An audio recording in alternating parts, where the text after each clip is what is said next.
Selamat datang kembali di seri kuliah Kriptografi 2. Kita akan melanjutkan kuliah tentang materi pengenalan asimetrik key kriptografi NRSA. Hari ini kita akan membahas mengenai RSA Cryptosystem. RSA singkatan dari Rivers Samir Adelman. Itu sesuai dengan nama penemunya. Tahun 1977, algoritma asimetrik key yang digunakan sampai saat ini ditemukan oleh mereka di MIT. Sistemnya adalah menggunakan finite Galois over integer modulo a prime. Jadi bilangan pangkat yang menggunakan modulus berbasis integer dari dua bilangan prima. Bilangan integer yang digunakan itu lebih besar dari 1024 bit. Yang meningkatkan kesulitan untuk orang menebak-nebak mencari faktor dari n. Sehingga kesulitan faktorisasinya adalah kira-kira E pangkat log n. Jadi sangat sulit untuk dipecahkan. Meskipun ada beberapa yang bisa dipecahkan, itu untuk case-case tertentu. Dan ada beberapa kunci, misalnya untuk kunci yang di bawah 1024 bit bisa dipecahkan, tapi untuk yang 2048 bit belum dipecahkan.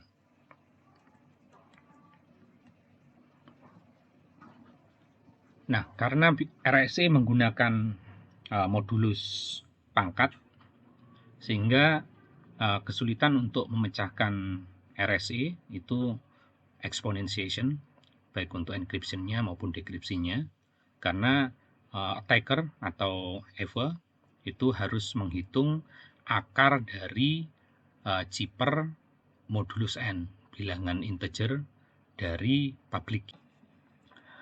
Sehingga dia mendapatkan cipher text sama dengan plain text pangkat E modulus n punya jadi C lewat channel baik yang secure maupun non-secure. Kemudian diterima oleh Bob. Bob mendapatkan plain text kembali dengan cara menghitung cipher pangkat D modulus n.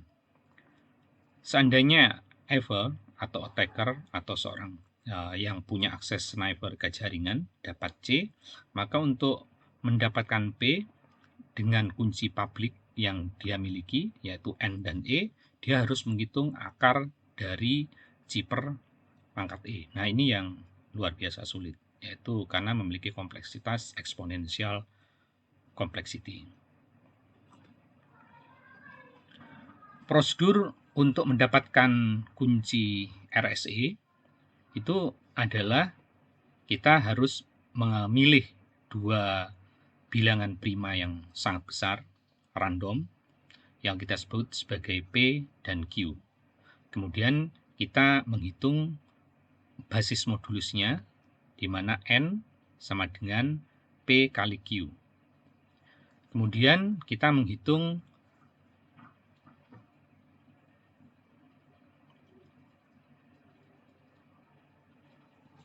tuition function-nya dari N, di mana tuition function N sama dengan bilangan prima P minus 1 dikalikan dengan bilangan prima Q minus 1. Setelah itu kita memilih kunci publik random E, di mana E antara 1 dan tuition faktor dari N. Setelah itu syaratnya adalah bahwa GCD antara E dan tuition N itu adalah 1, sehingga tuition N dan E ini merupakan relatively prime. Nah, setelah itu kita harus mencari inverse dari E untuk mendapatkan D. D digunakan bagian dari kunci private, di mana E kali D sama dengan 1 untuk modulus pada tuition dari N. D adalah antara 0 sampai N. Nah, yang dimaksud kunci publik adalah E dan N, dan kunci private disimpan oleh yang punya kunci D, N.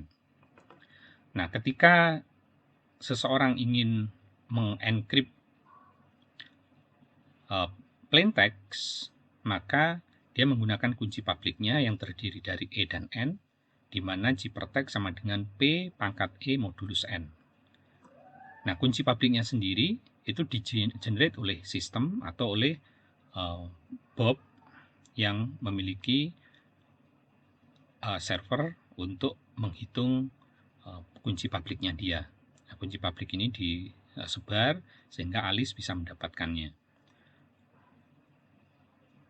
Ciphertext yang dimaksudkan untuk dikirim ke Bob, maka diterima Bob, dan Bob bisa mendekrypt menggunakan kunci private-nya yang terdiri dari D dan N, di mana plain text adalah ciphertext pangkat D modulus N. Bagaimana ini bisa terjadi? Hal ini seperti pada kuliah kita sebelumnya.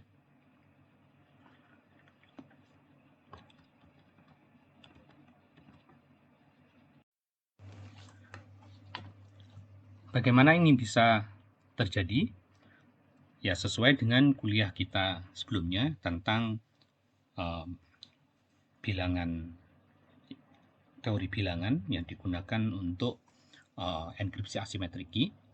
Itu karena A pangkat Thousand faktor dari N modulus N sama dengan 1, di mana terjadi ketika A dan N adalah relatively prime, karena GCD-nya adalah 1. Nah, di RSA itu N adalah sama dengan P kali Q, dan tuition dari N adalah P-1 kali Q-1. E dan D dipilih sedemikian rupa sehingga E dikali D dalam modulus tuition N sama dengan 1.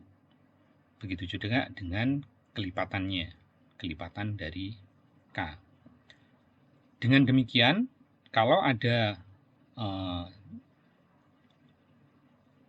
ciphertext dipangkatkan dengan D dalam modulus N, maka C ini adalah M pangkat E modulus N. Maka M pangkat E pangkat D. Nah, karena E kali D itu sama dengan M, 1 plus K kali tuition faktor dari N, which is ini adalah 0 hasilnya, maka dia sama dengan M pangkat 1. N sama dengan M pangkat 1 atau M modulus N. Sehingga ciphertext dari sebuah message di pangkat D dalam modulus N adalah message itu sendiri. Ini contoh setup dari RSA. Itu kita memilih misalnya 2 bilangan prima. Ini contoh yang simple karena kenyataannya kita memilih P dan Q ini bilangan yang sangat besar ya. Jadi bisa 1024 bit. Dalam hal ini P kita pilih 17 dan Q kita pilih secara random 11. Maka N adalah P kali Q sama dengan 187. Setelah itu tuition faktor dari N adalah P-1 kali Q-1 sama dengan 160. Setelah itu kita pilih E sedemikian rupa. Ketika kita hitung, maka GCD dari E dan 160 itu adalah 1. Kita pilih E misalnya 7. Setelah itu kita hitung D, di mana D kali E harus sama dengan 1 dalam modulus 160. Dan D harus kurang dari 160. Nah, kita hitung bisa menggunakan Euclidean, extended Euclidean. Nah, kita akan mendapatkan D sama dengan 23. Kemudian public key adalah 7, E, dan N 187. Sementara private key-nya adalah 23 dan 187. Ini contohnya. Begitu TED itu dia akan mengenkrypt no. Nah, no ini dijadikan integer yang nilainya 13, 14. Setelah itu bilangan ini akan dipangkatkan dengan kunci public E343 modulus N. Dapatlah C-nya 33677. Nah, kemudian untuk mendapatkan P 3367 dipangkatkan D. D-nya 12007 modulus sama 159197. Maka dapatlah no. Nah, untuk mengencrypt message sender, dia harus mencari kunci public yang terdiri dari E dan N.